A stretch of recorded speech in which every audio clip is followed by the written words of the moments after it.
Ауду биллахи минаш шайтанир ражим. Бисмиллахир рахманир рахим. Құрметті Конфес нүкте Теміртау парақшасының оқырмандары, Теміртау қаласының жастары және осы парақшаны әрдайым қарап бақылап отыратын құрметті көрермендер.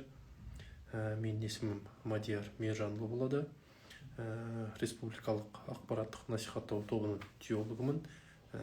Бүгінгі біздің тақырыбымыз әлеуметтік желі арқылы жастардың эмоционалды түрде дінді өзіне бір продукт ретінде қабылдау және оны өмірінің мәні қылу және ол дұрыс па бұрыс па сол жайында жастардың қазіргі ұстап жүрген діні туралы ақпарат бергім келеді. Яғни бұрынғы біздің ата-бабамыздың ұстаған діні қазіргі дінге сәйкес келе ме? Яғни қазіргі діннің атын жамылған адамдардың қоғамда түсініспеушілік, қоғамда болып жатқан мәселелер, діннің атынан қылынып жатқан ерсі заттар дінде бар ма, жоқ па деген өзекті мәселені қозғағым келіп отыр.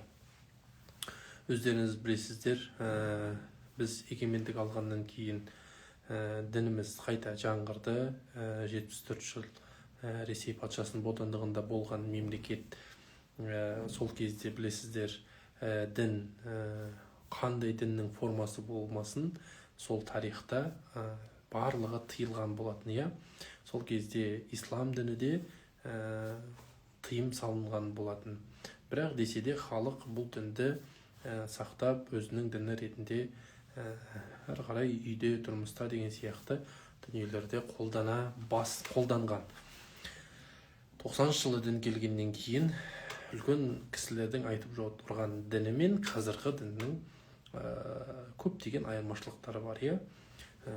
Бұрынғы кездегі дін өте деградацияға ұшырады десек болады. Бұл жаңағы теріс ағымдардың үлесі.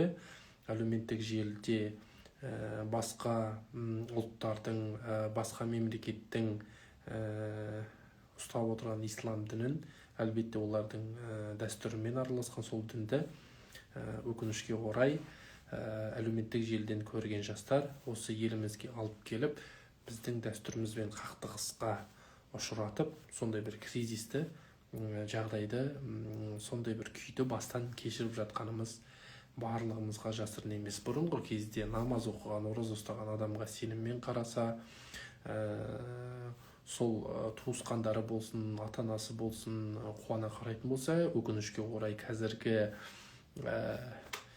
дінді ұстап жүрген, кейбір дұрыс ұстамай жүрген адамдардың ол қылығына, ісіне қарап, өкінішке орай қазір намаз оқыса, ораза ұстаса, немесе бір қыз орамал тартса, адамдар үреймен қарайтын жағдайға жетіп қалдық. Әлбетте бұл да бір саяси бір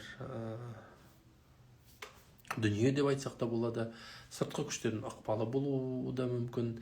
Десе де біз Қазақстан мемлекетінде, елімізде өзіміздің ата-бабамыздың дәстүрі, ислам дінін дұрыс ұстана білуіміз керек. Неге десеңіздер, біз өз елімізді, өз жерімізді тек қана өзіміздің бұрынғы ата-бабамыздың салтымен, жолымен қорғай аламыз. Қазіргі жастар өкінішке орай әлеуметтік желіден көптеген діни ақпараттарды алады, оның дұрыс-бұрысына көз жүгіртпейді. Ол қандай айтып жатқан уағызшы кім екенін де зерттеп біле бермейді. Өкінішке орай осындай уағызшылардың көп жастар бір жарым жыл тыңдаса, сол уағызшының идеологиясын, сол уағызшының айтқан дүниелерін қабылдап, өзіне идеология ретінде қабылдап алады.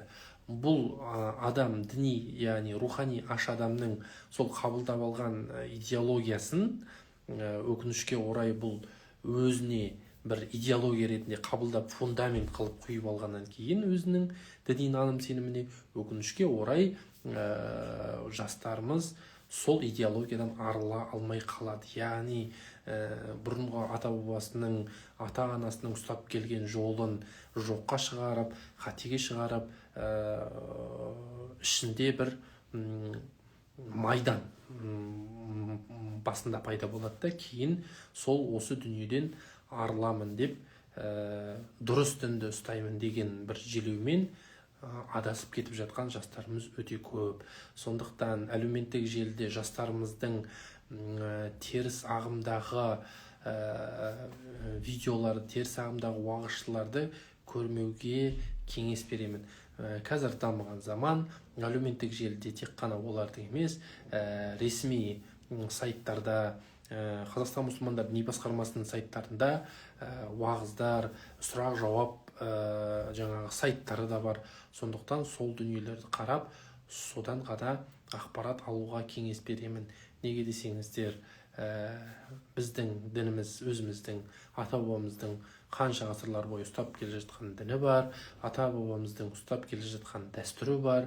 Сондықтан қазіргі жастар, көкірегі ашық, көзі ашық, көкірегі ояу жастардың діни мәселеде бір заттың анық-қанығына бармай, діни ақпараттарды кітап аудармаларынан, не болмаса діни ақпараттарды қандай да бір белгісіз сайттардан қарамауға кеңес береміз.